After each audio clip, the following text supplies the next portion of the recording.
तो वहाँ पे एक हवेली है और वो काफ़ी ज़्यादा पहुँचे हुए लोग थे। 16-17 लोगों का एक परिवार रहता था। उनका उन्होंने किस्सा मेरे साथ शेयर किया था। तो था क्या कि वहाँ पे एक वो फैमिली में ना जॉइंट फैमिली थी वो बेसिकली। तो उनके दादा-दादी, उनके 3 लड़के, उनकी बहुएँ और उनके बच्चे, इस तरीके से था। तो काफ़ी साल हो गए थे, वो लोग वहीं पे रहते थे। अब हुआ क्या कि क्योंकि उनके बच्चों के भी बच्चे हो गए थे और गाँव में उतनी ज़्यादा एजुकेशन की फैसिलिटी नहीं थी। तो उन्होंने सोचा कि ठीक है, अब हम एक काम करते हैं, शहर शिफ्ट हो जाते हैं। शहर में जाके हमें थोड़ा अच्छा एजुकेशन का बच्चों के लिए स्कोप मिल जाएगा। तो इन्होंने क्या किया, अब इतनी बड़ी हवेली है तो उसको छोड़ भी नहीं सकते। तो इन्होंने सोचा कि हम एक काम करते हैं, शहर में शिफ्ट हो जाते हैं।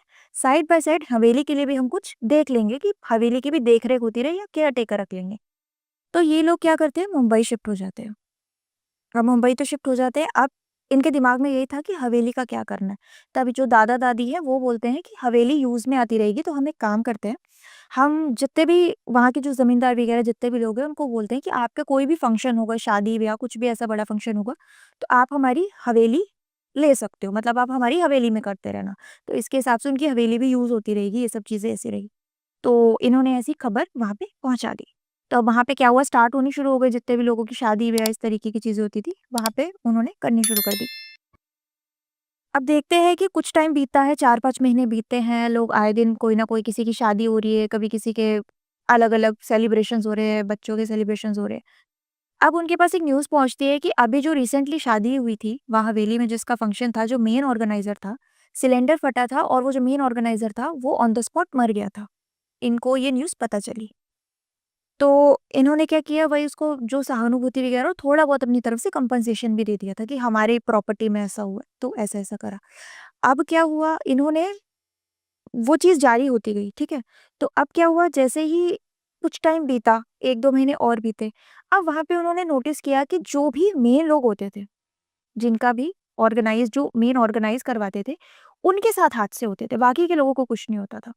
तो एक बार ऐसा इंसिडेंट, जो साधक थे उन्होंने मेरे को ये भी बताया था कि एक इंसान वहाँ पे और था जिसकी इलेक्ट्रिक शॉक से मौत हो गई थी।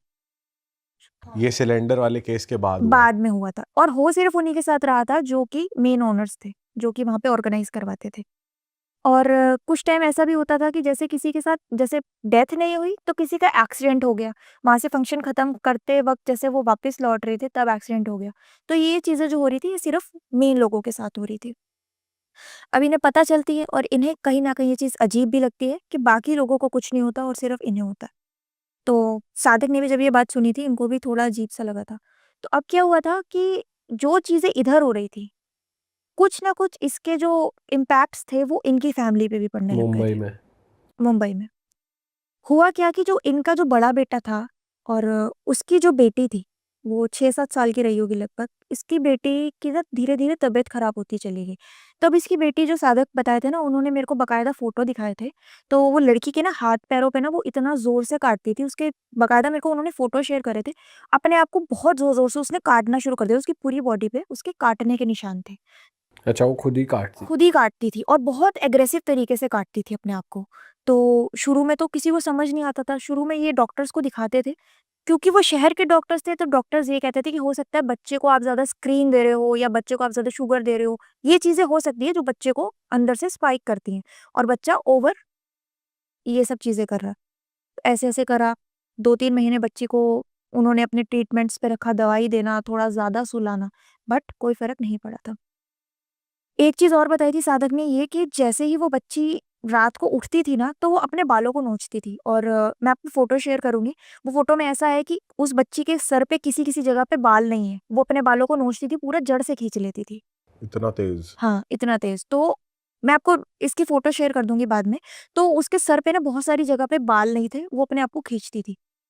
एक चीज़ उसके साथ और शुरू हो गई थी, घर में जितने कीड़े-मकोड़े थे, जैसे अगर उसे कहीं कॉकरोच दिख गया या उसे कहीं चूहा दिख गया, तो वो उनको पकड़ लेती थी और मतलब खाने की कोशिश करती थी। अब ये सब जब चीज़ें हो रही थी, तब उसके दादा-दादी कहीं न कहीं ये चीज़ समझ रहे थे कि ये वाली चीज़ें भी नॉर्मल नहीं है। इसके साथ ही साथ उसके पापा की भी धीरे-धीरे करके तबीयत खराब होती गई। अब वहाँ पे जितने भी जो शादी-ब्याह, अब क्योंकि इतने ज़्यादा वहाँ पे लोग आते नहीं थे, क्योंकि सबको पता चल गया था कि कुछ ना कुछ इनके साथ चीज़ें होती जा रही हैं। तो इन्होंने क्या करा कि कुछ टाइम के लिए तो बुकिंग्स बंद कर दिया था कि आप एक काम करो, अभी कुछ मत करो। लेकिन एक फैमिली और थी, उसने इनसे हाथ-पैर जोड़े थे कि हमारे पास इतना पैसा तो नहीं है, तो आप अपनी जगह दे दो हमें। तो इन्होंने वहाँ पे शादी ऑर्गेनाइज़ करवाई थी। वहाँ उनके साथ हुआ कुछ नहीं था, लेकिन उन्होंने ये बताया था कि पूरी शादी के ना हमें आस-पास में जहाँ हमने टेंट लगाया था, वहाँ एक बच्चा रोता हुआ घूम रहा था। एक बच्चा दिखाई देता था और ये चीज़ इन्होंने साधक को भी बताई थी और ये चीज़ जितने भी गाँव में जितने भी फंक्शंस लोगों ने करे हैं, ये चीज़ वो इसके दादा-दादी को कॉल करके भी बताते थे कि हमें इस लोकेशन में ना जहाँ पे भी होता है बच्चा दिखता है। और एक चीज़ उन्होंने और बताई थी कि जो लोग सर्वाइव कर गए, जो लोग बच गए, उन्होंने ये बताया कि जैसे एक बंदे का एक्सीडेंट हुआ था, वो गाड़ी के आगे आ गया था और उसने ये बोला था कि अगर ये बच्चा मुझे धक्का नहीं देता, तो मैं नहीं गिरता। अच्छा। तो उनको कोई बच्चा दिखता था। ये चीज़ इन्होंने बताई। अब वो इस चीज़ को इतना ज़्यादा वैल्यू नहीं दे रहे थे क्योंकि कहीं न कहीं इनकी अपनी ही फैमिली में बहुत सारी दिक्कतें शुरू हो गई थी। अब धीरे-धीरे करके इन्होंने देखा कि इनको ना फाइनेंशियली भी बहुत ज़्यादा दिक्कत शुरू हो गई क्योंकि कहीं न कहीं एक इनकम सोर्स जो इनका था हवेली वाला, वो इनका बंद हो गया था। और शहर में इतनी ज़्यादा कमाई नहीं थी, एक लिमिटेड ही जो ये जॉब करते थे इनके बेटे-वेटे, एक लिमिटेड सैलरी थी। अब इसके पापा की जो थी ना तबीयत खराब में होता क्या था, इसके पापा को ना अचानक से साँस चढ़ जाती थी। साँस चढ़ जाती थी। एक बार इन्होंने इंसिडेंट बताया था, एक वीडियो भी था, सादिक ने मेरे को दिखाया था कि इसके पापा को ना उसकी वाइफ़ बना रही थी वीडियो। उसके पापा ना बैठे-बैठे बहुत तेज़ उसको साँस चढ़नी शुरू हो गई। अब इतनी ज़्यादा वो मतलब ऐसे हो गया था ना कि जितने भी फैमिली के लोग थे ना, उन्होंने हाथ-पैर मलने शुरू कर दिए, पीठ मलनी शुरू कर दी। बट उनको ना बहुत ज़्यादा अजीब तरीके से वो एकदम ऐसे हो रहा था कि उनको साँस नहीं आ रही। बहुत रेस्टलेसनेस हो रही थी। तब ये उनको हॉस्पिटल लेके गए थे और हॉस्पिटल में देखा था, चेकअप-वेकअप किया था। कोरोना का टाइम चल रहा था उस टाइम पे। चेकअप किया था, इनको कोरोना बताया कि हो सकता है कोरोना है, टेस्ट वगैरह किए बट सब कुछ नॉर्मल था। और वहाँ जाके भी इनको कोशिश करी थी बचाने की, वेंटिलेटर पे रहे थे ये 2 दिन, लेकिन ये उसके बाद गुज़र गए थे, ये नहीं बचे थे। इनको कोई प्रॉब्लम नहीं थी, इनको शुरू-शुरू में ऐसा होता था कि इनको साँस चढ़ती-उतरती रहती थी, साँस बहुत दिक्कत होती थी इनको। लेकिन एक टाइम ऐसा आ गया था कि इनको साँस बहुत तेज़-तेज़ चढ़ने लग जाती थी। तो वहाँ से फिर इनको मतलब होता है ना शॉर्टनेस ऑफ ब्रेथ कि इनको साँस ही नहीं आती थी। तो साँस नहीं आएगी तो वो तो वैसे ही मर जाएगा, तो ऐसी-ऐसी चीज़ें हो जाती थी। थक-हार के फिर इन्होंने डॉक्टर को दिखाया था। डॉक्टर ने एडमिट करके 2 दिन इनको वेंटिलेटर पे भी रखा था बट ये चल बसे थे। अच्छा, मीनवाइल हवेली में कुछ लोगों के साथ हो रहा था वहाँ पर? उनको बच्चा दिख रहा था दोबारा? जिनके साथ जिन्होंने फंक्शंस किए हैं, उनके साथ ये चीज़ें हुई थी। मतलब जिन-जिन के भी वहाँ पे फंक्शंस हो रखे हैं, उनका ये सेम चीज़ था कि उनको वहाँ पे कोई बच्चा दिखता था, ऐसा था। तो अब होता क्या था कि मैंने आपको बताया कि अब यहाँ पे क्या हुआ था, इसकी जो बेटी थी, जो दादा-दादी के जो बड़े बेटे की जो बेटी थी, उसके हेल्थ इश्यूज़ बहुत ज़्यादा खराब होते चले गए। अब वहाँ पे हवेली पे इनके जितने भी लोग थे, बुकिंग्स वगैरह बंद हो गई थी। अब वहाँ पे इनकी कोई बुकिंग नहीं होती थी, तो वहाँ से जो भी इनको थोड़ी बहुत अर्निंग आती थी, वो भी बंद हो गई थी। यहाँ पे इनका जो बेटा था, वो खत्म हो चुका था। तो अब यहाँ से इनको धीरे-धीरे करके ये चीज़ें समझ आने लगी कि कुछ ना कुछ गड़बड़ है और अब हमें इस पॉइंट पे दिखा लेना चाहिए, इससे पहले कि कुछ और ज़्यादा नुकसान हो। तो इन्होंने क्या किया, एक सोखा को बुलाया था। सोखा जैसे हमारे में भगत बोलते हैं, गाँव में किसी-किसी जगह पे सोखा बोला जाता है इस चीज़ को। तो इन्होंने एक सोखा को बुलाया, तो वो सोखा आए और सोखा ने जितने भी लोग थे उन सबको बुलाया, देखा और अपना जो भी इन्होंने करा और कह के बोल के गए थे कि तुम्हारे घर के जो ऊत-पित्र हैं, वो नाराज़ है। तो जिसकी वज़ह से ये सब चीज़ें तुम्हें इफ़ेक्ट कर रही है। ऐसा नहीं है तुम पे किसी ने क्रिया करी है या कोई काला जादू की है, वो ऊत-पितरों की वज़ह से ये सब चीज़ें हो रही हैं। तो अमावस को पितरों का जो भी पिंडदान होता है वो करवाते हैं, अमावस की तिथि को ये इनके पितरों को पुजवाते हैं और बोलते हैं कि अब तुम्हें ये मैंने तुम्हारा जो सॉल्यूशन है ये कर दिया है, अब तुम्हें आराम मिलेगा लेकिन अपने पितरों का टाइम टू टाइम ये सब चीज़ें तुम करते रहना। ऐसा बोल के वो चले जाते हैं। 1 महीना बीतता है लेकिन वो चीज़ें जो हो रही थी, वो होती रहती है। उल्टा अब कुछ चीज़ें और ज़्यादा खराब हो जाती है। अब इनके घर में नॉर्मल जो घर में झगड़े होते हैं ना, वो सब चीज़ें भी होनी शुरू हो गई थी। जो 3 भाई आराम से रहते थे, अब उसमें से 1 तो खत्म हो गए थे और बाकी के 2 भाइयों ने फैसला करा था कि अब हम अलग हो जाएँगे, हम एक घर में नहीं रह सकते। तो ऐसा करके धीरे-धीरे करके इनका परिवार भी टूटता चला गया। इसके दादा-दादी कहीं न कहीं स्ट्रेस में थे और इसके दादा-दादी समझ रहे थे कि कोई ऐसी चीज़ है जो हमें परेशान कर रही है और ये जो सोखा आए थे, ये नहीं करवा पाए उस चीज़ को सही। ऐसे ही इन्होंने मुंबई में एक पंडित से भी बात करी थी। वो पंडित से जब ये पूछते हैं, वो पंडित भी इनको बताते हैं, कुछ रेमेडीज़ बताते हैं कि आपका ये खराब है, वो खराब है। इस तरीके से 4-5 ग्रह बता देते हैं खराब है आपके परिवार के। आप ये रेमेडीज़ करो, आपको सही हो जाएगा सब। बट उसके बाद भी ये चीज़ें नहीं होती क्योंकि ये जो चीज़ें थी कोई ग्रह वगैरह से खराब नहीं थी, इसका पीछे जो रीज़न था वो कुछ और ही था।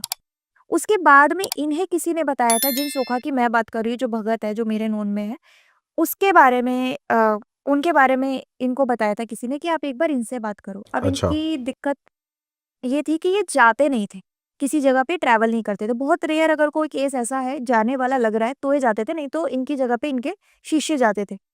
तो इनको जब बात की गई, इनसे बात की गई, इनके पास ना काली माँ की सिद्धियाँ हैं। तो मैंने आपको स्टार्टिंग में भी बताया था कि कुछ भगत से थोड़ा ऊपर लेवल पे इनकी जो सिद्धियाँ हैं वो है, काम करती हैं। तो ये जब उनके घर गए थे, घर में पूछा तो बताया कि जो दादा-दादी थे उनको बैठाया और पूरे परिवार को बोला कि आप एक बार पूरे परिवार को मेरे से मिलवा दो, मैं जानना चाहता हूँ कुछ चीज़ें। तब बताया कि हमारा हवेली में ऐसा-ऐसा बहुत बड़ा, पहले हमारी हवेली में रहते थे हम, काम-वाम था। उसके बाद शहर शिफ्ट हो गए, हमने हवेली को दे दिया शादी-ब्याह के लिए, बट वहाँ पे ऐसे-ऐसे इंसिडेंट्स हो रहे हैं। हमारा लड़का इसी चीज़ में खत्म हो गया और जो मेरी पोती है वो अभी तक भी परेशान है। अभी तक भी वो सही नहीं हुई है। डॉक्टर्स को दिखा लिया, 1-2 सोखा को दिखा लिया, पंडितों को दिखा लिया, वो नहीं सही हो रही। तो वो क्या करते हैं, क्योंकि उनके पास काली माँ की सिद्धि है, तो वो माँ से पूछ के कि माँ मदद करो और मुझे गाइड करो कि क्या-क्या चीज़ें हैं। तब वो कहीं न कहीं से उनको ये चीज़ों के सॉल्यूशंस मिलते हैं और वो बताते हैं कि जो आपकी ये चीज़ है, वो यहाँ से नहीं जुड़ी है। इसका जो स्रोत है, ये जो चीज़ आपके साथ जुड़ी गई है, उसका जो मेन जो पॉइंट है, जो जड़ है, वो ये नहीं है, वो कहीं और की है। तब वो बताते हैं कि हम हवेली में रहा करते थे, जो भी उन्होंने बताया था। तब वो कहते हैं कि मैं चाहता हूँ कि एक बार मैं आपके साथ वो हवेली जाना चाहता हूँ, क्योंकि हो सकता है वो चीज़ वहाँ से आपके पास बंध के आई हो। 1-2 दिन लगाते हैं और ये सोखा जो भगत हैं, इनके साथ और ये पूरी फैमिली वहाँ हवेली में जाते हैं। अब हवेली जाते हैं और जो हवेली, जिस क्षण ये हवेली में एंटर करते हैं, जो इनकी जो सिद्धि है, जो काली माँ है, वो इनको सब सैन्य रूप से बता देती है कि इनके साथ क्या-क्या चीज़ें हुई हैं और इनके साथ ऐसा-ऐसा हो क्यों रहा है। तब वो क्या करते हैं, अब ये सोखा जो होते हैं भगत, ये सब समझ चुके हैं कि इनके साथ ऐसा-ऐसा क्यों हुआ है। तो मेरी जब बात हुई थी तब मैंने उनसे पूछा था, मैंने भी ये जानना था कि क्यों हुआ, तब उन्होंने मेरे को बताया था कि इन्होंने ना कुछ ऐसी गलती कर दी थी, कुछ ऐसी चीज़ करती थी जो नॉर्मली लोगों को नहीं करनी चाहिए, जो जिससे कि उनके साथ ये चीज़ें हुई थी। इन्होंने दादी-दादा को बिठाया, इन्होंने दादी-दादा से पूछा कि आप एक बात बताओ, अगर कोई मर जाता है, तो हम उसकी डेड बॉडी का क्या करते हैं? इन्होंने बोला कि श्राद्ध करेंगे, पिंडदान करेंगे और वही जलाएँगे जो हम नॉर्मली करते हैं। कहते हैं, "ठीक है, तो आपने क्यों नहीं किया? आपने क्यों गलती कर दी?" ये चीज़ सुनने के बाद उनकी जो वाइफ़ होती है, जो बड़े लड़के की बीवी होती है, वो खड़े होके रोना शुरू कर देती है, क्योंकि वो समझ जाती है कि ये जो सोखा है, जो भगत है, ये किस चीज़ की बात कर रहे हैं। रो रही होती है बहुत ज़ोर से। वो भगत जो होते हैं, वो दादा-दादी की तरफ देखते हैं और वो दादा-दादी ने उस टाइम पे एकदम दोनों ऐसे हाथ जोड़ के उनके पास, उनके चरणों में बैठ जाते हैं, क्योंकि वो भी समझ जाते हैं कि उनसे क्या गलती हुई थी। अब इन्होंने बताया था कि इनसे हुआ क्या था कि इनका जो बेटा था और जो इनकी जो वाइफ़ थी, बड़ी बहू थी, ये प्रेग्नेंट थी। तो ये कुछ 7 मंथ्स प्रेग्नेंट रही होगी। इनका जो बच्चा था ना, वो खराब हो गया था। डॉक्टर ने बोला था आपको बच्चा अबॉर्ट करना पड़ेगा। क्योंकि परिवार का पहला चिराग था, बड़े बेटे का पहला बच्चा था। लड़का-लड़की वो मैटर नहीं करता, पहला बच्चा था। तो इन्होंने बोला कि आप एक काम करो, डॉक्टर से रिक्वेस्ट करी थी कि आप एक काम करो, वो डेड बॉडी ना हमें दे दो, हम उसे घर लेके जाएँगे और अंतिम संस्कार हम अपने तरीके से करना चाहेंगे, क्योंकि हमारे वंश का पहला बच्चा था ये। डॉक्टर्स ने ठीक है रिक्वेस्ट करने पे वो डेड बॉडी जो थी बच्चे की, 7 महीने का बच्चा था, वो इनको दे दी थी। इन्होंने क्या किया था, बोल के तो आए थे बट इसका बच्चे का कुछ किया नहीं था, लाड-प्यार करके वही डेड बॉडी को करके हवेली के साइड में ही ना इनके छोटा-सा खेत था, खाली रहता था, वहाँ पे इन्होंने दफना दिया था, बिल्कुल हवेली के बगल में। और दफनाने की वजह ये थी कि ये चाहते थे कि, क्योंकि कहीं न कहीं जब वो प्रेग्नेंट की थी ना, न्यूज़ आई थी कि मैं प्रेग्नेंट हूँ, परिवार का प्रेम उस बच्चे से तभी बंध गया था। तो इन्होंने क्या करा था, उस मोह के चक्कर से हवेली के एकदम साइड में उस बच्चे को दफना दिया था। अब हुआ क्या, कहानी यहाँ पे भी नहीं रुकी थी, चीज़ यहाँ से भी नहीं हुई थी, ये चीज़ें वो बच्चा नहीं कर रहा था। इन्हें लगा था कि वो गलती की वजह से ये जो बच्चे के साथ इन्होंने करा है, ये बच्चा करवा रहा था। अब मैं आपको एक चीज़ बताती हूँ, जैसे हमारी उम्र बढ़ती है ना, आत्मा की भी उम्र बढ़ती है। उस आत्मा को कोई श्राद्ध नहीं किया गया था, कोई क्रियाक्रम नहीं किया गया था, तो वो अभी उसी योनि में थी। उसकी भी उम्र बढ़ रही थी। हुआ क्या, तब इन्होंने बताया था कि इसकी जो दादी थी, उनकी जो जेठानी थी, इनका बहुत साल पुराना एक प्रॉपर्टी कॉन्फ्लिक्ट था उस हवेली को लेके। जिसके बाद हवेली इन्हीं के हिस्से में आई थी। जिसकी वजह से वो जो जेठानी थी, वो थोड़ा मतलब बहुत ज़्यादा चिढ़ के उन्होंने ये बोला था कि मैं तुम्हारा पूरा का पूरा वंश खत्म कर दूँगी। और वो तंत्र विद्या करती थी और श्मशान क्रियाएँ करवाया करती थी और गाँव में ये बात सबको पता थी। वो क्या करती थी, घर के थोड़ा दूर, हवेली से थोड़ा दूर इनके वहाँ पे एक झील थी। घर से वो साधक बताते हैं कि आस-पास के लोग भी ये बताते हैं, बिल्कुल सच्ची बात है, कि वो औरत रात को नग्न अवस्था में घर से, हवेली से उस नदी के पास जाती थी और वहाँ बैठकर क्रियाएँ करा करती थी। और और ये चीज़ सबको पता थी उस गाँव में, जिसकी वजह से वो उससे बात नहीं करते थे। और वो औरत कहाँ रहती थी किसी को नहीं पता था, क्योंकि वो गाँव छोड़ चुकी थी। गाँव वालों ने मना कर दिया था कि आप नहीं रह सकते, और इसी वजह से उनके खुद के परिवार वालों ने भी इनसे रिश्ता तोड़ दिया था। उस औरत ने इसकी बहू का जो बच्चा है वो खराब करवाया था। साधना करवाई थी कि इसकी जो बेटी का वंश है वो आगे ना बढ़े, और उसी ने इसके लड़के को मरवाया था।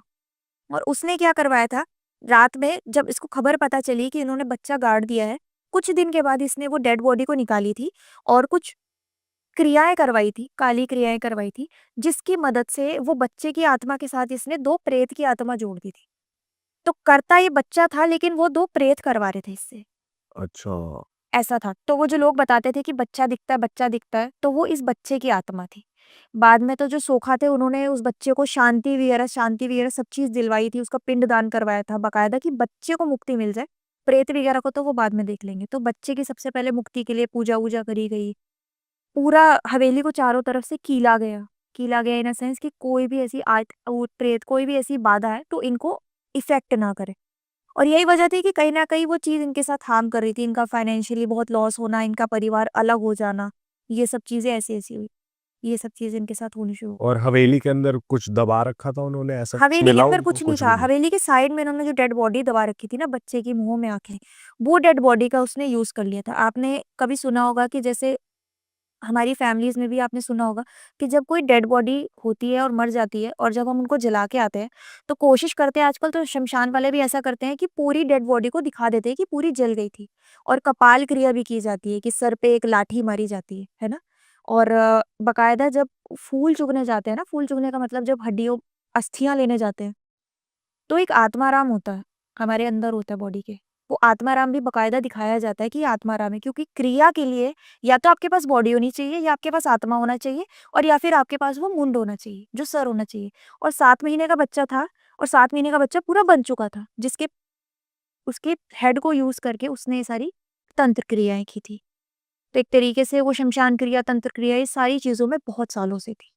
तो वहाँ से वो गलती हो गई थी। अगर ये उस बच्चे को अच्छे से विसर्जित कर देते या इसका कुछ भी कर देते, जलवा देते या डॉक्टर पे ही छोड़ देते, तो भी ये सब चीज़ें इफ़ेक्ट नहीं करती। तो फिर उन्होंने सॉल्यूशन कैसे करा? उन्होंने ये करा कि बच्चे की आत्मा को उन्होंने शांति मुक्ति दिलवा दी। बाद में जो 2 छोड़ रखे थे, प्रेत बंधन कर दिए, क्योंकि काली माँ के साधक है, तो वो सब चीज़ें करना इनके लिए बाएँ हाथ का खेल था। और पूरे हवेली को इन्होंने कील दिया था, कोनों-कोनों में कील कर दिया था, और अपने कुछ मंत्र से वहाँ पे 1-2 जगह पे धागे बाँध दिए थे काली माँ के मंत्र करके, कि अब आपकी जो हवेली है वो प्रोटेक्शन में है, तो आपको अब डरने की ज़रूरत नहीं है, क्योंकि कोई बाहर की जो कोई भी अला-बला आएगी, वो चीज़ नहीं करनी थी। और एक चीज़ और थी, जो पितृ जो इनका पहले जो इन्होंने पंडित को बुलाया था और सोखा को बुलाया था, उन्होंने इनको कुछ पितरों की रेमेडी भी बताई थी। तो जिससे अब ये हुआ था कि इन्होंने अपने धीरे-धीरे करके पितृ भी स्ट्रॉन्ग कर लिए थे, जो इनके पूर्वज थे।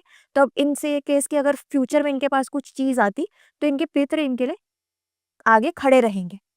तो ये चीज़ अभी भी है। मैंने उनसे पूछा भी था, जो सोखा थे उन्होंने बताया था, जो भगत है, उन्होंने मेरे को फ़ोटो वीडियोज़ दिखाए थे, तो मेरे को भी पहले तो बिलीव नहीं हुआ था, क्योंकि आज के टाइम पे भी ऐसी चीज़ें होती है कि नहीं होती।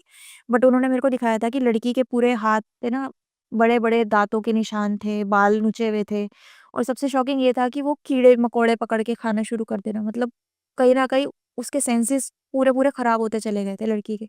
अब ठीक है, बट ये चीज़ें काफ़ी उनको इफ़ेक्ट करी। अरे वाह! आपने ये वीडियो यहाँ तक देख ली भाई, तुमने हमारी मेहनत सफल कर दिया। तुम ही लोग हो असली रियल हिट। और अगर आपको बहुत मज़ा आ रहा है ऐसी क्लिप्स में, ऐसी वीडियोस में, तो फटाफट जाइए प्लेलिस्ट पे बिंज वॉच कीजिए और सारी वीडियोस देख डालो और मौज काटो। That is it. हम मिलेंगे नए पॉडकास्ट में, नए क्लिप में। Till then bye bye, see you, take care, do subscribe.